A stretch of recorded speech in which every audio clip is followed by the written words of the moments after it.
Hello and welcome to Sanlando Soundwaves. I'm Leslie McKean and this is week 40, day 199. Today's scripture reading is Matthew chapter 12, verses 1 through 8.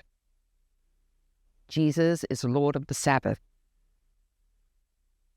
At that time, Jesus went through the grain fields on the Sabbath. His disciples were hungry and began to pick some heads of grain and eat them. When the Pharisees saw this, they said to him, "Look, your disciples are doing what is unlawful on the Sabbath." He answered, "Haven't you read what David did when he and his companions were hungry? He entered the house of God, and he and his companions ate the consecrated bread, which was not lawful for them to do, but only for the priests. Or haven't you read in the law that the priests on the Sabbath duty in the temple desecrate the Sabbath and yet are innocent? I tell you that something greater than the temple is here. If you had known what these words mean, 'I desire mercy, not sacrifice,' you would not have condemned the innocent. For the Son of Man is Lord of the Sabbath." Now let us consider our 7 questions. What does this passage say? What did it mean to its original audience? What does this scripture tell us about God? What does it tell us about humanity? What does this passage demand of me? And how can this passage change the way I relate to people? What does it prompt me to pray to God?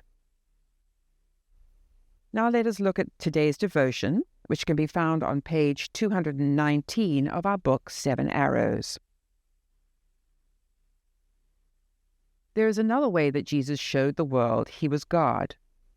Because they believed it was essential for the right relationship with God, many followed various aspects of the Old Testament law, and resting on the Sabbath day was very important. Any work was off limits, and the people created an extensive list of all types of activity considered to be work. Jesus' act of healing on the Sabbath was considered a blatant disregard for the law. Who did he think he was? The answer is that Jesus knew he was God, the one who made the Sabbath and perfectly understood the God-given intent behind this law. He understood that the various man-made stipulations associated with the divine law missed the point. Because he wasn't merely a man, he held the authority to discount the human law in order to bring salvation and healing to this man. The religious leaders of Jesus' day clearly understood that Jesus believed he was God, a claim that would soon get him killed. Thanks for listening today.